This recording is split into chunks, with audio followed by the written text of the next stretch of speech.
Oramos. Jesús, gracias porque vos estás en medio nuestro, Señor.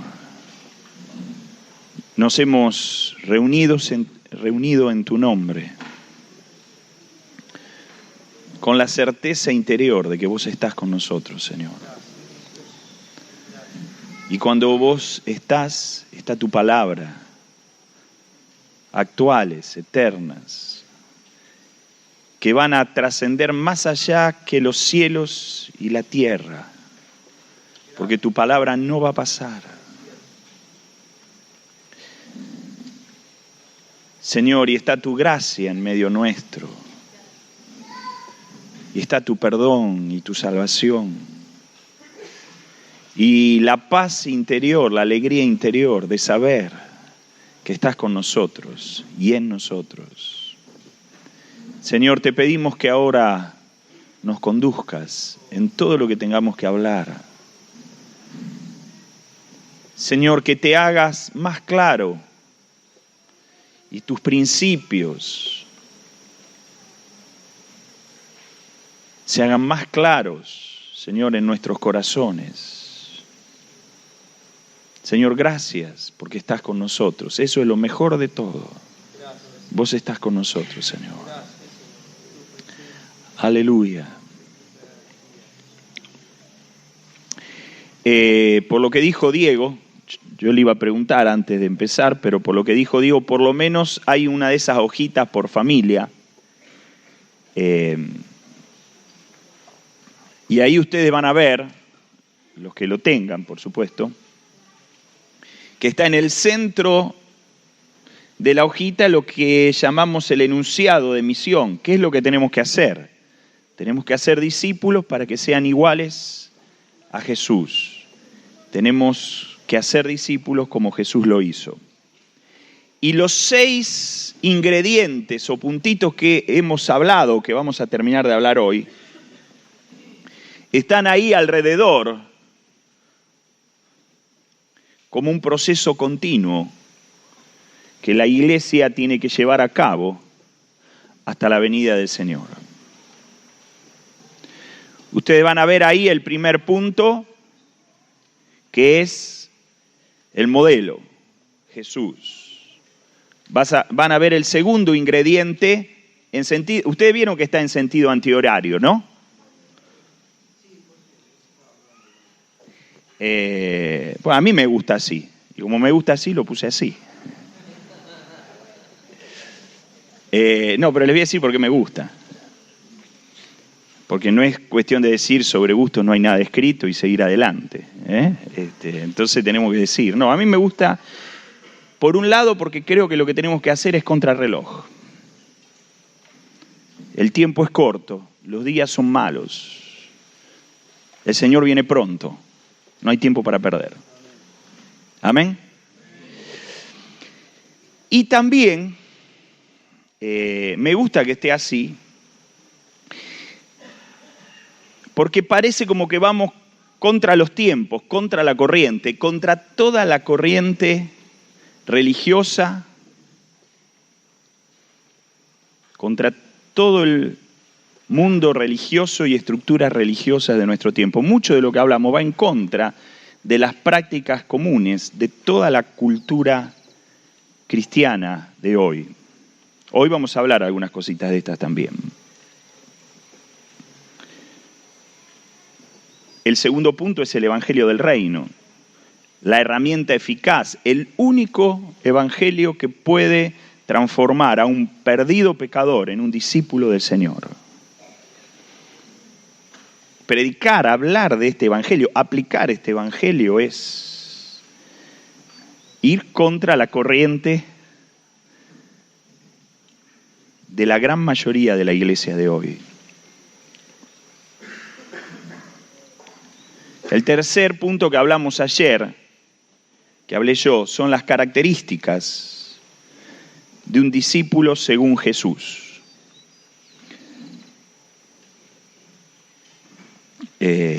Quería agregar una cosita más de los dos puntitos que hablamos ayer. El primero es este. Porque después de que hablé después de la reunión de ayer a la mañana, algunos vinieron a hablar conmigo y noté alguna preocupación por el tema, por la última característica que hablé yo, de las 6. ¿Se acuerdan cuál era? Fruto.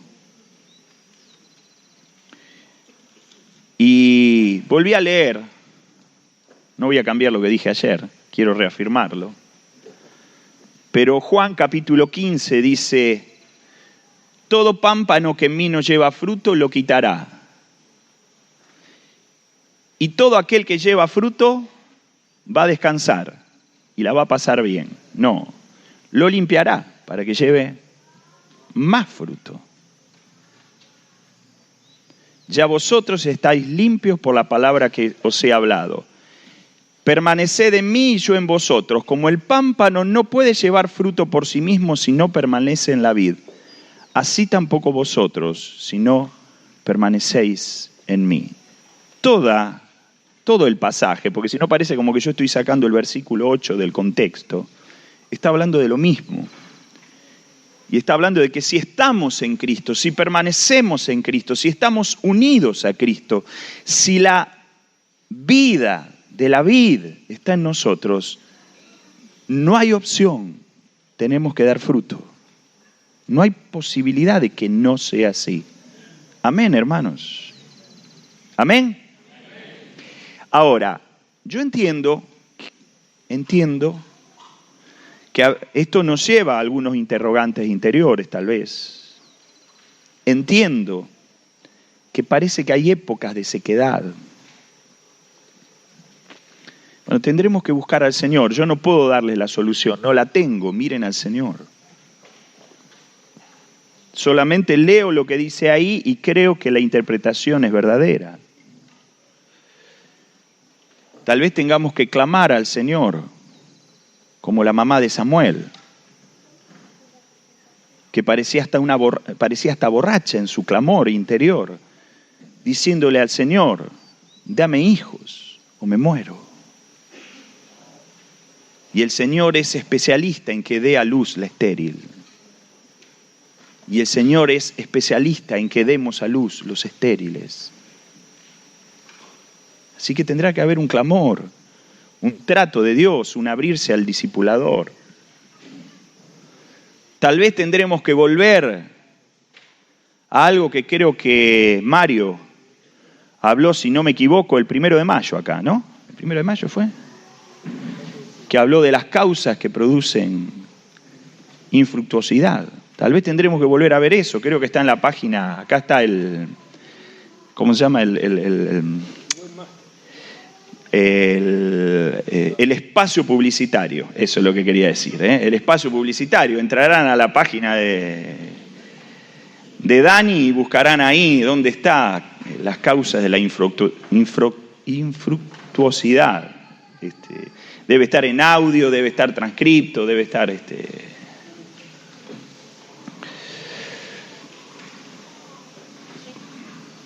¿Está bien?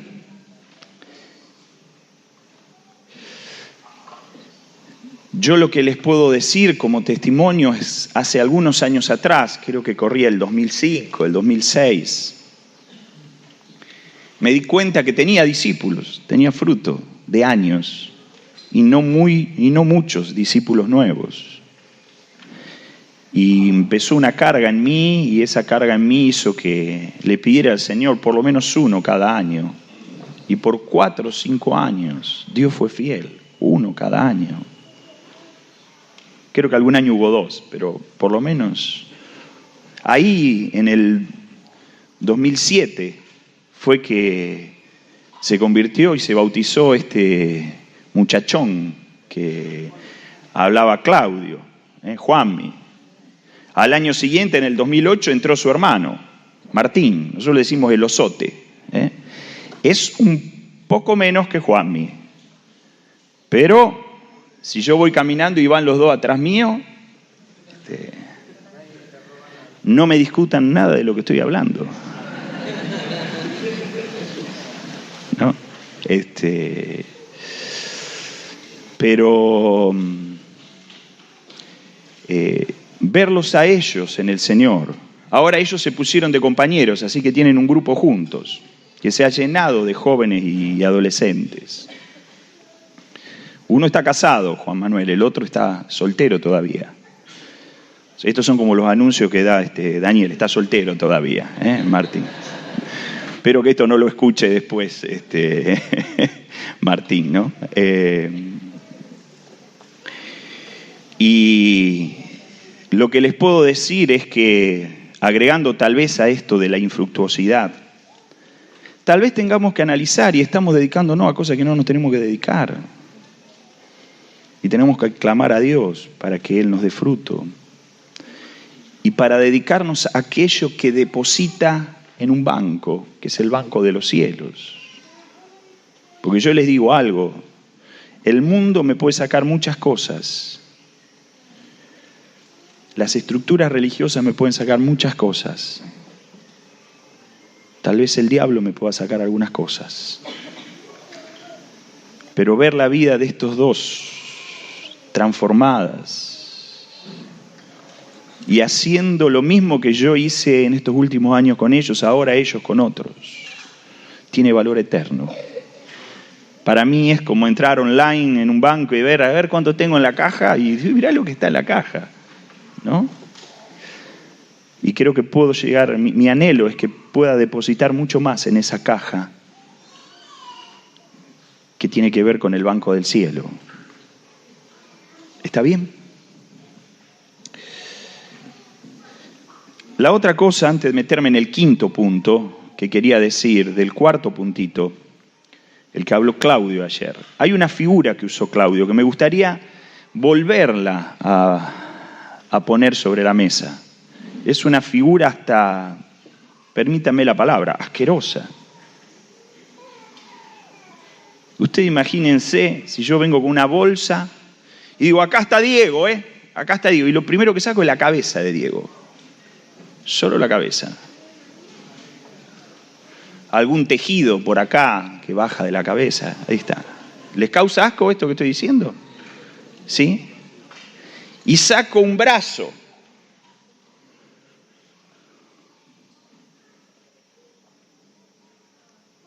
Ya hasta medio oscuro.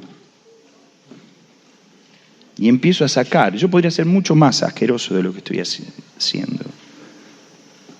¿Les causa asco esto? Perdónenme que lo diga así. Mucho de la iglesia actual está así. Mucho. A veces más cercano de lo que creemos.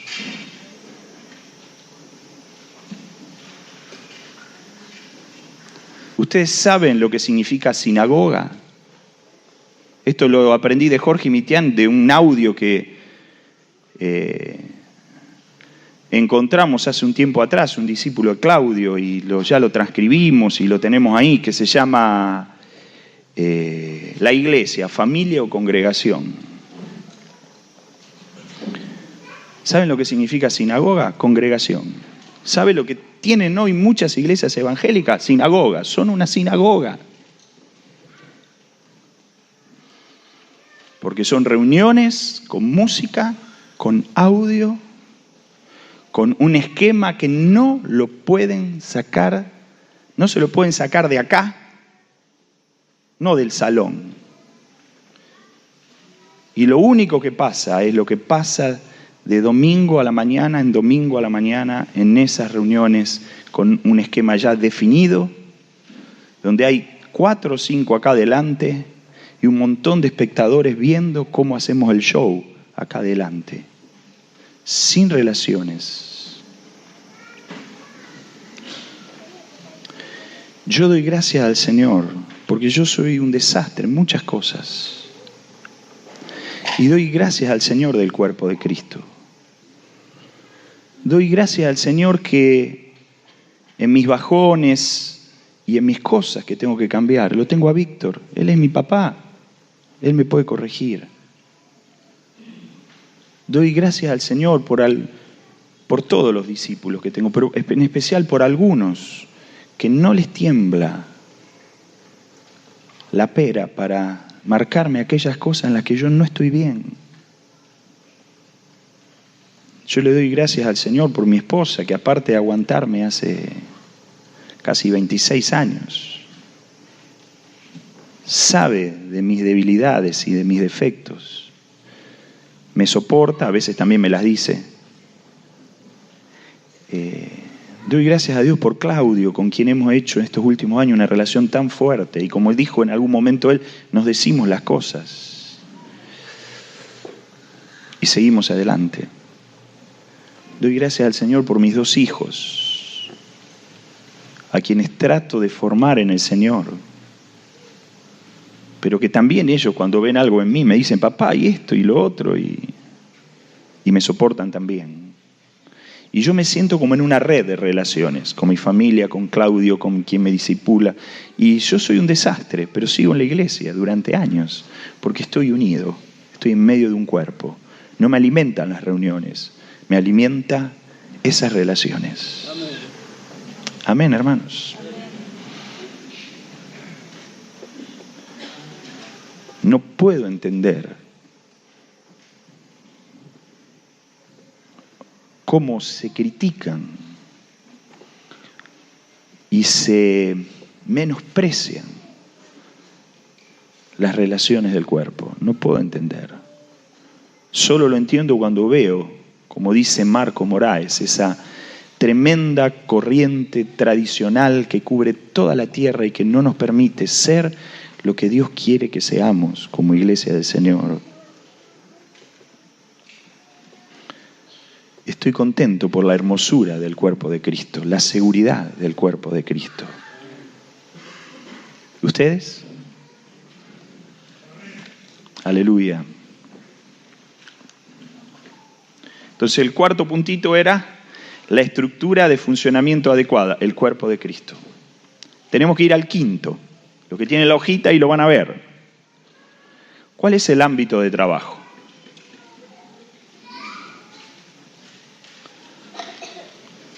Hechos, capítulo 2,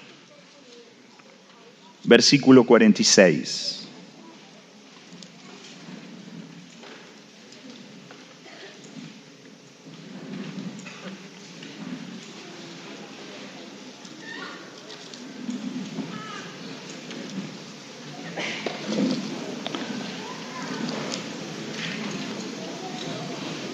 Claudio, cuando vos creas que tenés que intervenir, dale. Hechos capítulo 2, versículo 46. Y perseverando unánimes cada día en el templo y partiendo el pan en las casas, comían juntos con alegría y sencillez de corazón. Capítulo 5, versículo 42. Y todos los días en el templo y por las casas no cesaban de enseñar y predicar a Jesucristo. Lo primero que tenemos que entender, porque acá parece que la iglesia primitiva, por lo menos la de Jerusalén, tenía un templo. ¿Sí? ¿O no? ¿Tenía templo o no tenía templo?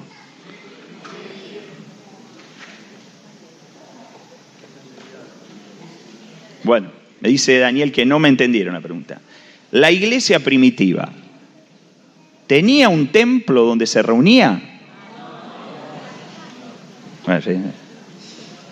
Daniel los conoce, dice, no te entendieron. Había un templo, pero no era el templo de la iglesia cristiana de Jerusalén, ¿no? Cuando vemos en el capítulo 3 de Hechos, yo no quiero meterme mucho en esto, porque no es lo central que quiero hablar, pero vemos que el lugar donde ellos se juntaban, ahí cuando Juan y Pedro sanan a un paralítico y después Pedro por segunda vez predica el evangelio a los que se habían juntado ahí, vemos que no era el interior del templo, sino era uno de los pórticos, el pórtico conocido como el pórtico de Salomón.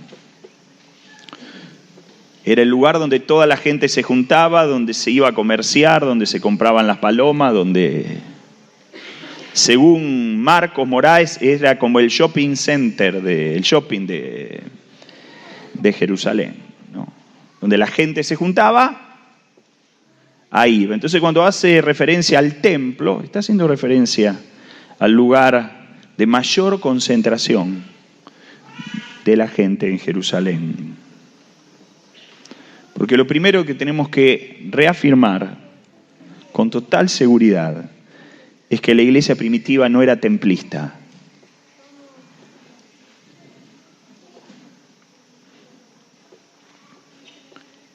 Hoy se habla mucho de plantar iglesias. ¿Han escuchado este término? Bueno, no es bíblico. No van a ver en ninguna parte de la Biblia que dice tenemos que plantar iglesias.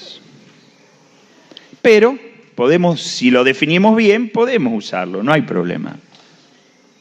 Me gustó la definición que leí una vez de Jorge Imitián, sobre qué es plantar una iglesia. Y él dijo, es establecer en una ciudad un grupo de discípulos. Bueno, está mejor. Pero hay algunos que dicen, voy a plantar una iglesia en tal lugar. Y lo primero que hacen es buscar el salón. ¿Han visto esto? Barbaridad de barbaridades. Nunca la iglesia hizo esto en el primer siglo. Nunca. ¿Ustedes saben cuál es el primer templo cristiano que aparece en la historia? ¿En qué tiempo fue esto? ¿Alguno sabe? ¿Tiene algún dato?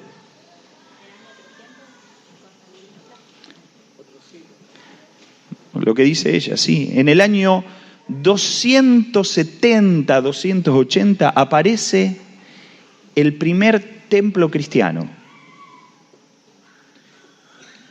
Creo que el lugar se llamaba Duras Europos o algo así.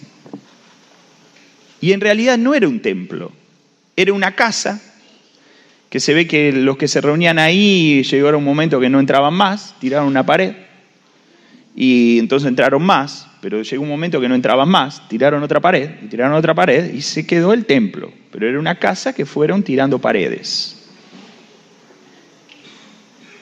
Nunca en esos primeros 3 siglos la iglesia tuvo lugares de reunión, así, tipo salón, templo.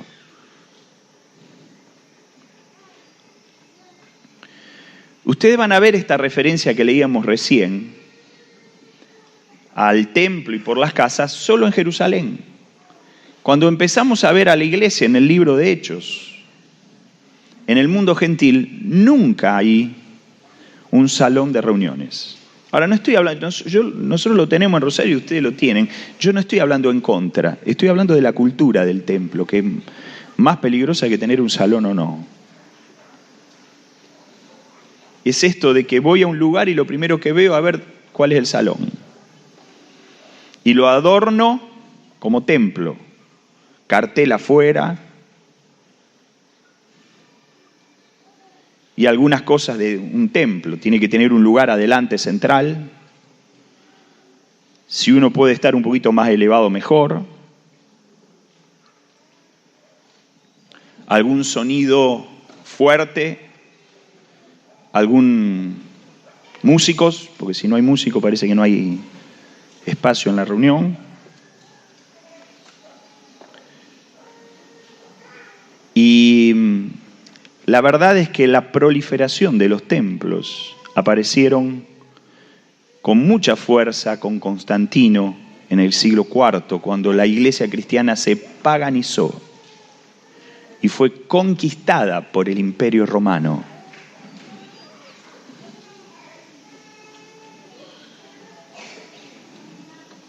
Porque cuando uno ve cómo fue la vida del cristianismo a partir del siglo IV en adelante, se da cuenta que mucho de lo que fue la cultura pagana que existía en el Imperio Romano invadió la iglesia hasta hacerla desaparecer en su esencia.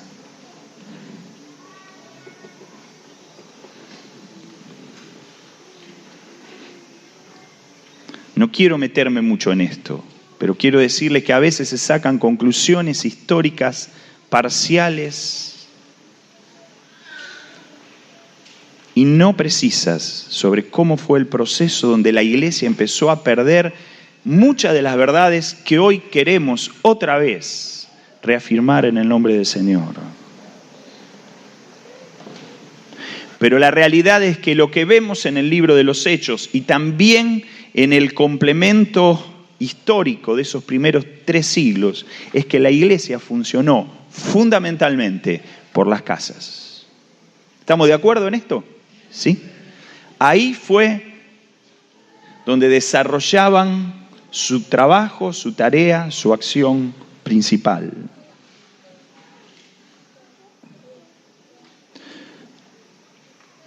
Todo lo que el Señor les fue revelando, el desarrollo del sacerdocio de los santos, la responsabilidad de todos en la extensión del reino y en la edificación de la iglesia se llevó a cabo en el ámbito de las casas y no de salones preparados para tal fin. Hay una sola mención pequeña, si alguno quiere de alguna manera cuestionar lo que estoy diciendo, que tiene que ver con Pablo en la ciudad de Éfeso, donde lo echaron de una sinagoga prácticamente y se fue a una escuela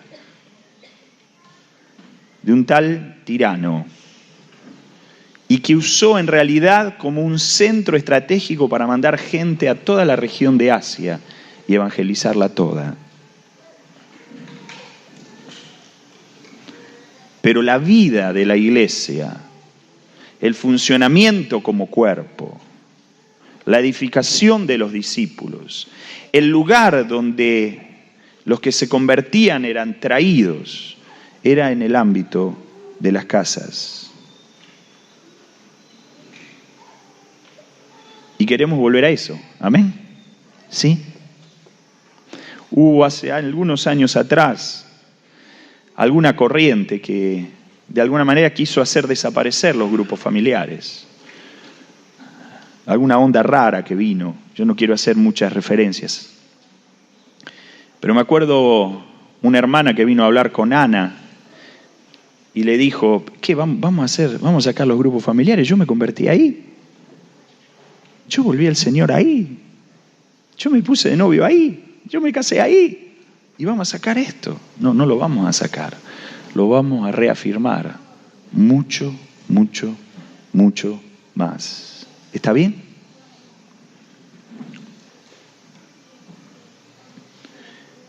Pero es importante también que entendamos, porque ¿saben lo que pasa? Estoy hablando de el ámbito donde tenemos que trabajar. Y tengo que hablar de 2 ámbitos fundamentales en los cuales la iglesia se desarrolla. Estoy por el primero, en las casas. Después tenemos que hablar del segundo, que es en las calles. Son los 2 ámbitos. No existe un tercer ámbito. Son los 2 ámbitos. Empecé por las casas. Y de acá a un ratito vamos a empezar con el trabajo por las calles.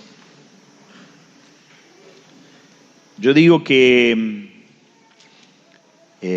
cuando uno ve el ministerio de Jesús de esos 3 años, estos porcentajes los puse yo, no hice un estudio estadístico, no analicé los evangelios y empecé a sacar notas, puse números como me pareció, pero no muy lejos de la realidad de lo que uno ve en los evangelios. Yo veo a Jesús en un 90% de su ministerio trabajando en las calles, en un 9% de su ministerio trabajando en las casas y en un 1% de su ministerio trabajando en algún lugar preparado para actividades religiosas. ¿No es más o menos así? Alguna vez estuvo en una sinagoga, estuvo bastante en casas, pero fundamentalmente estuvo en las calles. Y la pregunta que le hago muchas veces a los hermanos es: ¿quién nos enseñó a nosotros a invertir los porcentajes? ¿Quién nos enseñó? ¿De dónde lo sacamos? Porque nosotros estamos el 90% en salones, el 9% en las casas, el 1% en las calles. ¿No es así? Tiene que haber un giro. Tiene que haber un giro en el funcionamiento. En algunos el giro ya están encaminados. En otros es romper con años de estructuras eclesiásticas. Pero tenemos que funcionar como Dios quiere que funcionemos, no como el hombre quiere que funcionemos. Pero vuelvo a las casas. Hay un peligro. Podemos funcionar por las casas y tener templitos en las casas. Ay, no tengo quien toque la guitarra, no hay alabanza. No oremos entonces.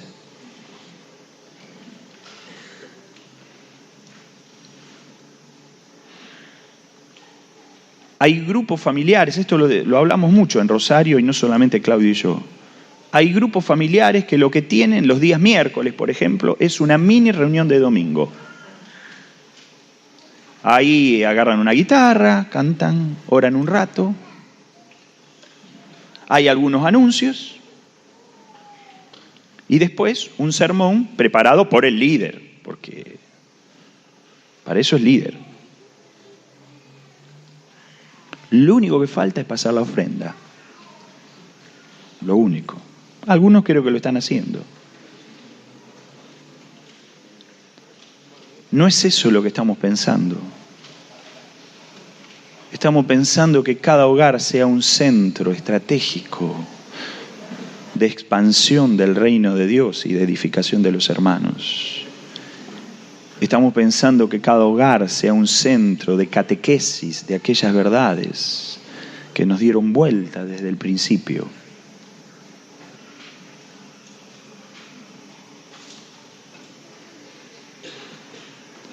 Es muy importante que por las casas haya distintas expresiones de lo que tenemos que hacer. Yo quiero enumerarlas. Es importante que en las casas haya una expresión que tenga que ver con lo que dice 1 Corintios capítulo 14, versículo 26. A ver si me equivoqué. ¿Está bien? ¿Lo dije bien? El versículo tenía mis dudas.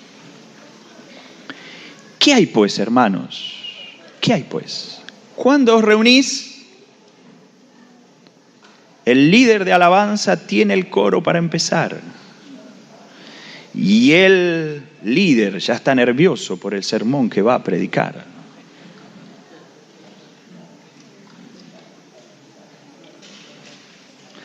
Y el ujier del grupo familiar está preparado para atender al timbre de los hermanos y los nuevos que van a venir, con el brazalete de ujier.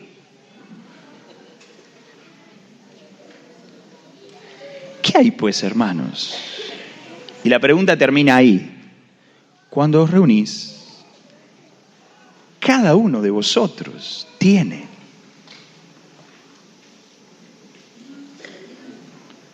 Un hermano nos decía hace varios años atrás,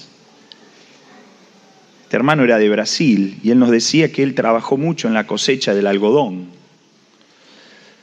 y que a cada uno de los que trabajaban le daban una canasta para que fuera a recoger a un determinado sector del campo el algodón. Y había un lugar donde se acumulaba todo lo que se cosechaba, así que cada uno venía con su canasta y tiraba, y se iba haciendo la parva de algodón. Y él nos decía, el grupo familiar tiene que ser así, uno va recibiendo de Dios, va recibiendo, y cuando nos juntamos, no hay uno que es el que da al resto, todos damos de lo que Dios nos ha dado.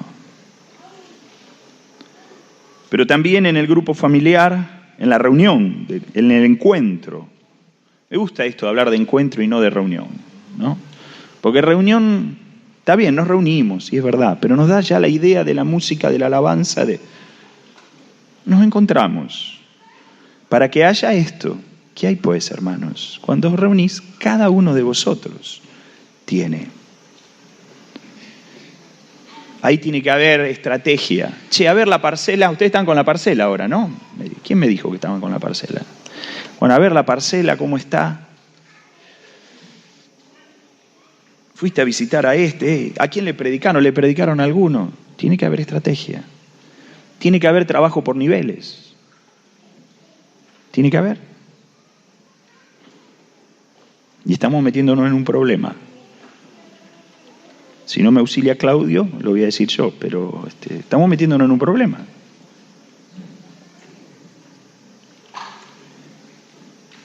Tiene que haber comunión, no condicionada por el tiempo. Ahora, para meter todo esto en un encuentro, ¿saben qué necesitamos? ¿O saben qué es lo que no nos alcanza? 1 hora y media, 2 horas, es muy poco tiempo, muy poco tiempo. Muy poco tiempo. Necesitamos más horas. En algunos lugares que empezamos a ir con Claudio, donde hay pequeños grupos, lo bueno es que a veces se juntan. El otro día estuve en Entre Ríos, en un lugar que se juntaron a las 8, 8:30. Tuvimos un tiempo juntos, después hablamos algo, después comimos juntos, después, cuando quisimos acordar, estuvimos 5 horas ahí. ¿Podemos de lunes a viernes, un día, estar 5 horas? ¿Qué piensan ustedes? ¿Se puede? Imposible. Tenemos que hacer algún cambio. ¿Está bien lo que estoy diciendo, Claudio? Tiene que haber algún cambio. Estamos muy preocupados con Claudio por esto. Los encuentros de los grupos familiares no pueden funcionar así. No alcanza para todo. ¿Qué tenemos que hacer? Bueno, acá ves, Daniel, me ayudó Daniel. Hay que sacar el domingo no lo podemos sacar como día. Lo que tenemos que sacar es aquella estructura de que el domingo tenemos que sacarlo. Y todos los domingos, no sé, cada uno tendrá que ver. Acá ustedes se reúnen una vez por mes, ¿no? Una vez por mes todos juntos. Me parece que hay otra. Cuando yo leo Hechos, veo que los primeros cristianos se reunían todos juntos, pero no es en este tipo o estilo de reunión. Tiene que ver con lo otro que vamos a hablar después. Porque todos juntos estaban en el shopping, todos juntos estaban en Catona, ¿no? Allá donde estuvimos ayer, todos juntos estaban ahí. Y después por las casas. Y tenían tiempo. Entonces tendremos que hacer algunos giros. Y tendremos que pagar un precio. Y me lo estoy diciendo a mí mismo, no a ustedes, ¿eh?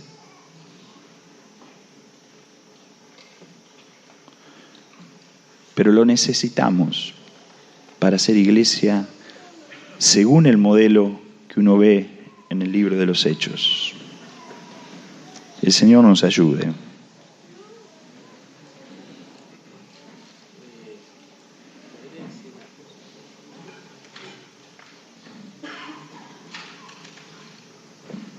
Es interesante que hay una versión del Nuevo Testamento y hay hermanos que han investigado este tema, que cuando dice que todos los días estaban en el templo, por supuesto ahí al lado del templo de los judíos, y por las casas, no está haciendo referencia a que después se juntaban en una casa, sino que estaban por el templo y por las casas de la ciudad.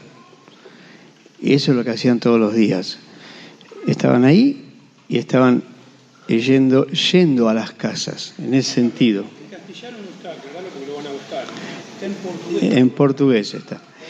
Que iban, que no era que estaban en el templo y en las casas, sino que estaban por las casas, yendo por el barrio, casa por casa, no sé, oraban en algún lugar, porque una casa típica de Jerusalén era un monoambiente de más o menos de 5x4, 5x5. Ahí se hacía todo, ahí estaba el dormitorio, la cocina, ni pensemos en baño. Había un lugar un poco más elevado con madera y mantas y ahí dormían todos. Y si tenían un burro o una vaca, que a veces era el sustento de la familia y hacía frío afuera, también entraba a la habitación. Así que no había un lugar que se podían juntar 20, 30. Por eso se entiende de que algunos en el templo y por las casas del barrio, todos los días no dejaban de enseñar a Jesucristo. Amén.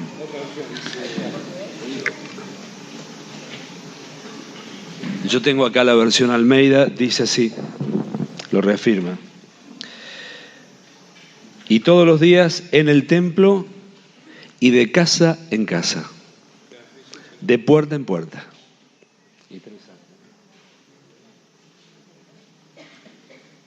Aleluya.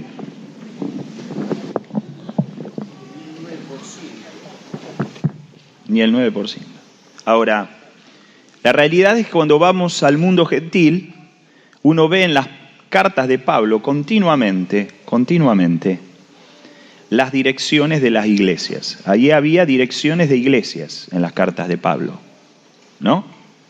Saluda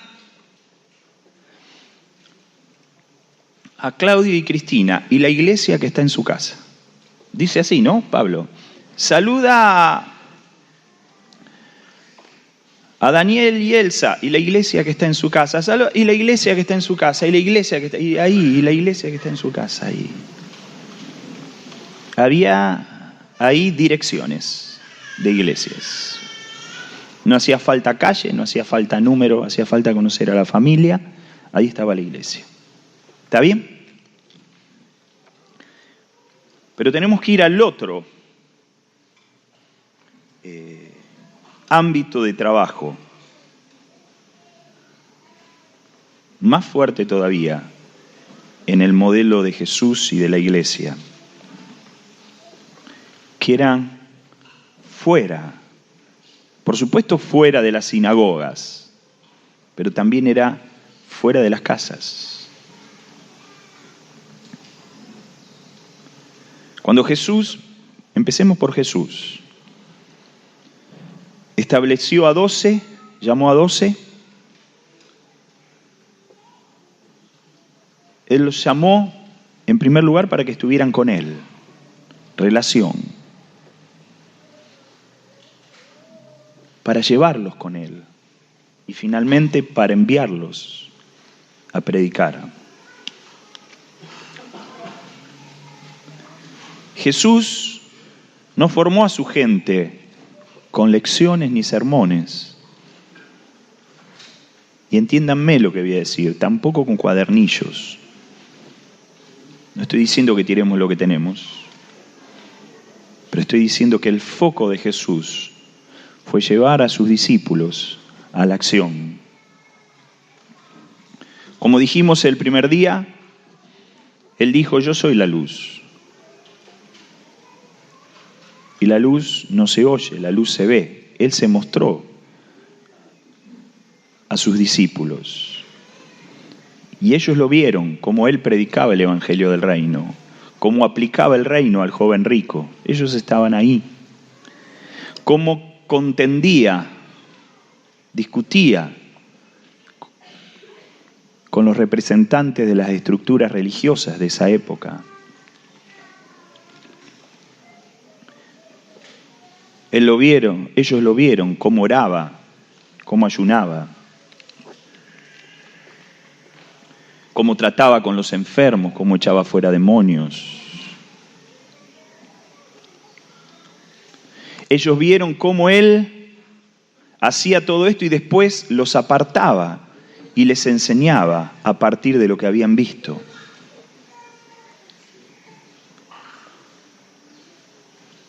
Y me da la impresión que a veces tenemos una formación demasiado académica con nuestros discípulos. Desde el púlpito podemos transmitir conocimiento, a lo sumo inspiración, pero nunca formación.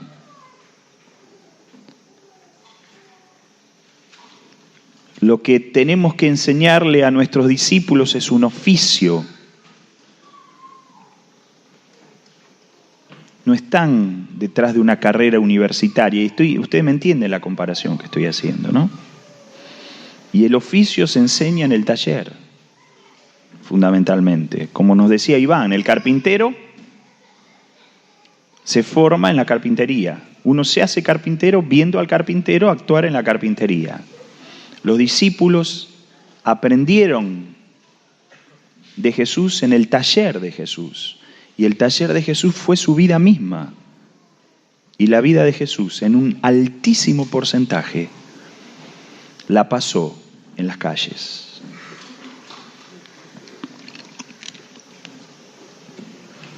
¿Está hasta acá? Sí. En las calles, en lugares públicos. En lugares donde alrededor había gente. Gente que se acercaba, que iba, que venía, que a veces interesaba, a veces no. Iván nos decía, algunos de nosotros, no solamente Claudio y yo, algunos hermanos más de Rosario, algunos son pastores hoy. Cada vez que Iván venía a Rosario, queríamos estar ahí, comer con él. Cada vez que había un retiro, siempre algún almuerzo,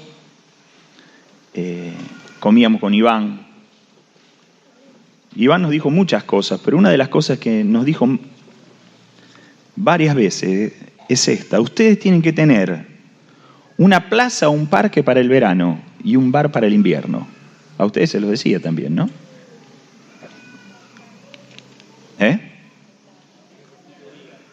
Una confitería. Claro, sí, porque dije esto una vez en Chile y creo que en Chile el bar es el lugar donde se van a tomar alcohol y así que se me quedaron mirando feo y después tuve que corregirlo en la otra reunión, ¿no?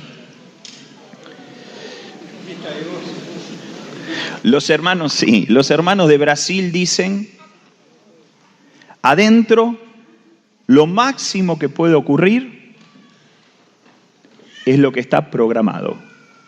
Tengo que hablar con este hermano, está teniendo ahí un problema en su matrimonio, lo cito a mi casa y hablo. Lo máximo que va a ocurrir es eso, lo que está programado. Pero afuera, lo mínimo que puede ocurrir es lo que está programado. Porque a partir de lo que está programado, tengo que hablar con este hermano, pueden pasar muchas cosas más. ¿Me entienden lo que quiero decir?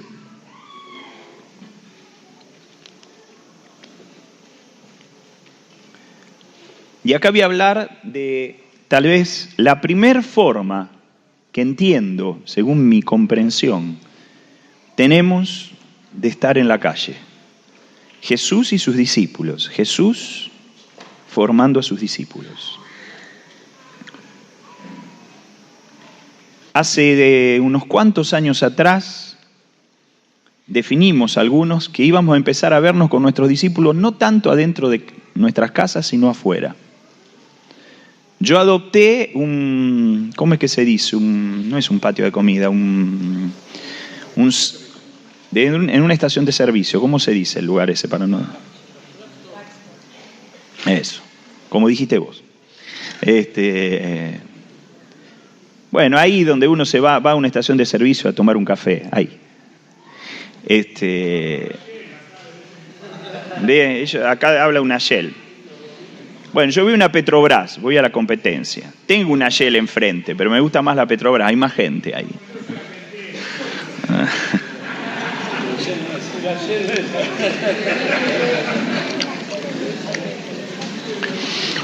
A veces he ido a un YPF, sí. Ahora, ya la conocemos como la Petro. Para nosotros ya es la Petro. Los mensajitos aparecen así, ya están en los diccionarios de los celulares, la Petro. Petro está, ya está. ¿No?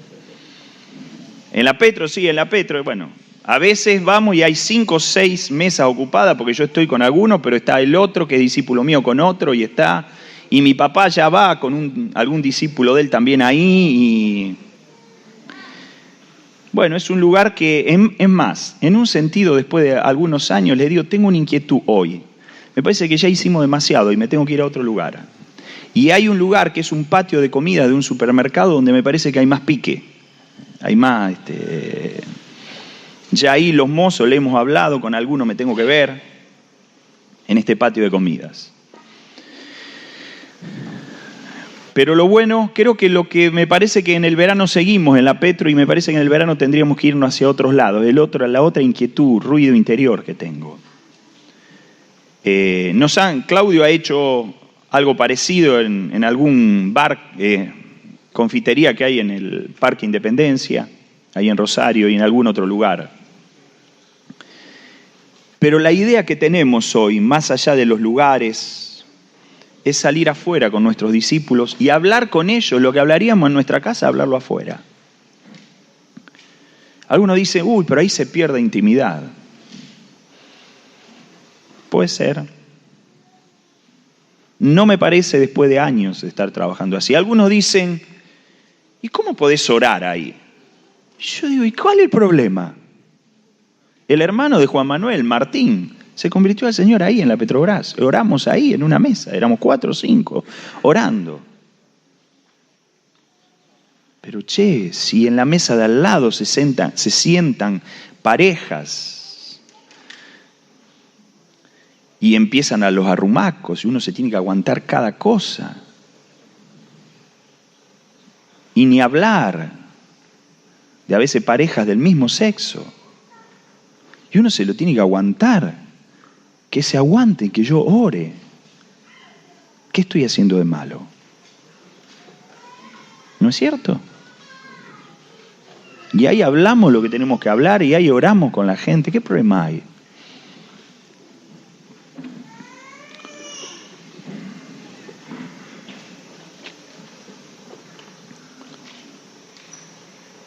Yo creo que en Jesús no existía la posibilidad de edificar una familia de muchos hijos para Dios, haciendo reuniones en un lugar cerrado, sin estar afuera. Creo que tenemos un peligro, especialmente los que vienen de iglesias evangélicas. Empieza a decir, no queremos campañas, no queremos repartir tratados, no queremos ir de reuniones especiales de evangelización, no las queremos. Tenemos que salir de la iglesia evangélica, empiezan a decir, y empiezan a criticar. Y no hacen nada, porque no hacen tampoco lo que Jesús hacía y lo que los primeros cristianos hacían. Y la verdad, volvé a las campañas, volvé a las reuniones evangelísticas, porque es mejor hacer algo que no hacer nada. Si vas a salir, en vez de criticar, si vas a salir de las estructuras en las que estuviste durante años, en vez de criticar lo que siguen haciendo aquella estructura de donde saliste, ponete a hacer lo que Jesús te manda a hacer, que es estar con tus discípulos en lugares públicos. ¿Está bien lo que estoy diciendo?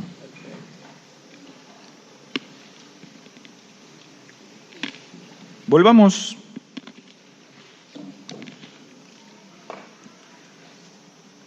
a la iglesia de Jerusalén. Yo les decía antes que cuando en las Escrituras dice que estaban en el templo, el lugar era un lugar de concentración de gente. Acá hay la segunda expresión que yo encuentro en las Escrituras de estar en las calles.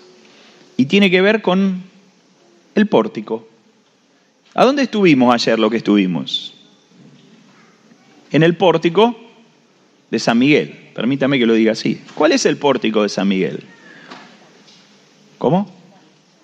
Se llama No, pero cuando hablo de San Miguel hablo de la iglesia de San Miguel. El pórtico de la iglesia de San Miguel, ustedes lo han adoptado así, puede haber más de uno, es ahí, en ese campo donde estuvimos ayer, la iglesia del camión, ¿no? Así dicen.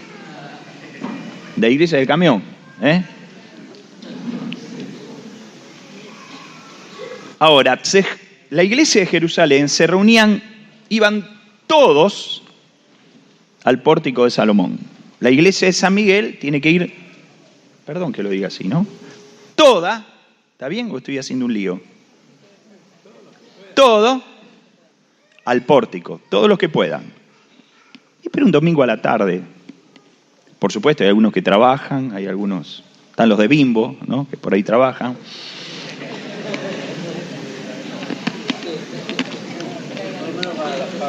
Pero ¿qué te va a quedar viendo Boca Rosario Central?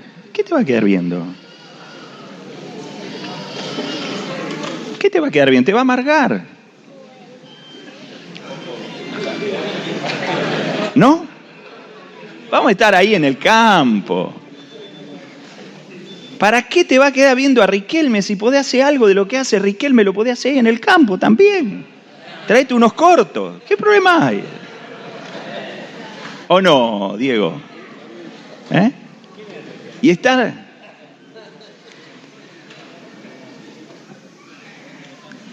Y está la iglesia ahí. Y yo vi todas las camisetas, las remeras anaranjadas, meterse por un barrio. Y la verdad que tenía ganas de estar con ustedes. Y me alegré de que no estuvimos en otra reunión ayer a la tarde, aunque estuvimos en una reunión, en un encuentro, estuvimos juntos, estuvimos orando, estuvimos tomando mate, teniendo comunión, salieron a visitar, se abrieron las puertas. Es el pórtico de la iglesia de San Miguel. Y la iglesia, todos los días, en Catona y por las casas. ¿Está bien lo que estoy diciendo? No estoy haciendo mucho lío, ¿no? Ustedes me pueden corregir, ¿eh? Yo soy un forastero acá, así que ustedes pueden venir y corregirme. Pero esta es la expresión de la iglesia, es la segunda forma que yo veo de ser iglesia en la calle. La primera es, estoy con mis discípulos afuera. Ahí lo mínimo que puede ocurrir es lo que está programado. Lo segundo, tener un pórtico. Estamos luchando con Claudio con esto, con el tema de los pórticos. A veces estamos, a veces no estamos, lo estamos haciendo cada 15 días. Tenemos que crecer en eso también.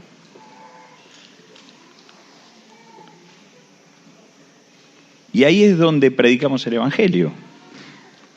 Y algunos dicen, pero los que se convierten, ¿no son mayormente de tus compañeros de trabajo, tus familiares? ¿Para qué salimos a la calle? En la calle, en las plazas. En la plaza no hay tanto fruto. Puede ser. Pero te digo que cuando empezás a parar a desconocidos, después en la semana pará a cualquiera. A cualquiera le saca el tema, ¿o no es así? Es formativo. No sé si es tan efectivo en cuanto a fruto, pero sí es muy efectivo en cuanto a la formación, en cuanto a borrar de nosotros la vergüenza. Dice Claudio, cuando la iglesia sale, la que se convierte es la iglesia. Amén. No quiero hacerlo más largo, pero estamos otra vez, otro espacio publicitario, aunque el único auspiciante nuestro es Haciendo Discípulos, así que, pero como no tiene derecho de propiedad intelectual, agarramos todos los audios del retiro del 99, que están y los bajamos todos, y los bajamos a un CD y lo estamos escuchando en los autos, ¿no? Y bueno, ahí hablan mucho de esto de estar en la calle y dice algunas cosas muy interesantes, Marcos fundamentalmente. La tercera forma que yo veo hoy y que hemos hecho poco en Rosario, creo que ustedes también alguna experiencia hicieron, por lo que vos me has contado, es ser iglesia allí en la calle. Cuando uno ve Mateo capítulo 5, ve que Jesús se va aparte, lleva a sus discípulos, alzó la voz y empezó a enseñar a sus discípulos. ¿Está bien? Mateo 5, principio del Sermón del Monte. Cuando Jesús termina su sermón, qué sé yo, le pusieron así la sociedad bíblica, él empezó a enseñar el reino, ¿no? Cuando termina el Sermón del Monte, nos relata Mateo que la gente se maravillaba de su doctrina. ¿Qué gente? Porque al principio dice, viendo a la multitud, subió al monte y vinieron a él sus discípulos y sentándose les enseñaba. Pero al final la escena cambia. No está Jesús y sus discípulos. Está Jesús, sus discípulos y gente. Gente. ¿Cuántos de la multitud subieron a donde estaba Jesús? No lo sé. Pero había gente que se maravillaba de su doctrina. Esta gente que se maravillaba de su doctrina, ¿desde qué momento del Sermón del Monte empezó a escuchar? No lo sé. Si ya con las bienaventuranzas estaban ahí, o cuando empezó a hablar de que tenían que cerrar la habitación, la puerta de su cuarto y ahí en lo secreto orar, o cuando habló de no juzgar, no sé cuándo, pero en algún punto de ese sermón, entre comillas, la gente se empezó a acercar. Habrá sido un proceso continuo, no sé. Pero me parece que mucho de esto también tiene que ser hecho entre nosotros. Me acuerdo de una experiencia que tuvimos en el Parque Alén, allá cerca de mi casa. Y me acuerdo que éramos unos 45 hermanos, no más de eso, 50. Pero nos dividimos en 4 grupitos, cada grupito a cargo de un líder, y cada líder tenía para desarrollar uno de los pecados de la carpeta, para desarrollar uno de los temas, ¿no? de los 10 pecados de la carpeta. Nos pusimos bastante lejos uno de otro, más o menos 12, 15 personas por... Y ahí cada hermano empezó a hacer una especie de repaso del pesimismo, y otros hablaban sobre los vicios, y otro hablaba sobre el devolver mal por mal. No me acuerdo cuál era el cuarto tema. Y estuvo ahí cada uno con un grupo de 12, 15 hermanos repasando un tema de la carpeta. Pero la gente se empezó en ese parque a acercar. Y fue buenísimo. Yo creo que el modelo lo tomé un poco de alguna experiencia que ustedes habían hecho, me parece, Daniel, acá. Y tenemos que también, pero antes de separarnos estuvimos todos juntos, alguno había traído una guitarra, así que cantamos al Señor, oramos, ahí en medio de toda la gente. Me acuerdo que en algún momento, no sé si fue ahí, me parece que fue otro domingo, se nos manifestó algún endemoniado, también ahí algo tuvimos. Pero Jesús no tenía problema en medio de la gente de tratar eso, ¿no? Hoy tenemos que tener un lugar cerrado ahí con viruta en el piso y algunas sillas, ¿no? Jesús los trataba ahí. Pero fue muy bueno, yo me acuerdo de esa experiencia, orar al Señor, cantar, alabar al Señor, delante de un montón de gente alrededor.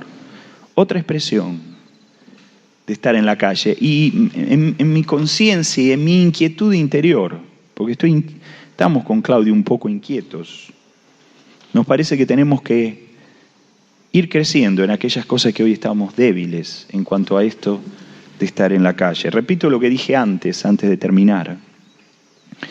En un altísimo porcentaje, el ministerio de Jesús y la vida de la iglesia era en las calles. Muy poco, nada en salones, algo en las casas. Pero la iglesia evangélica de hoy ha invertido esas proporciones. Tenemos que volver al patrón de Dios. Tenemos que volver al modelo de la iglesia primitiva. Amén. Termino con algo que en algún momento dijo Marcos, creo que fue en el retiro de San Luis.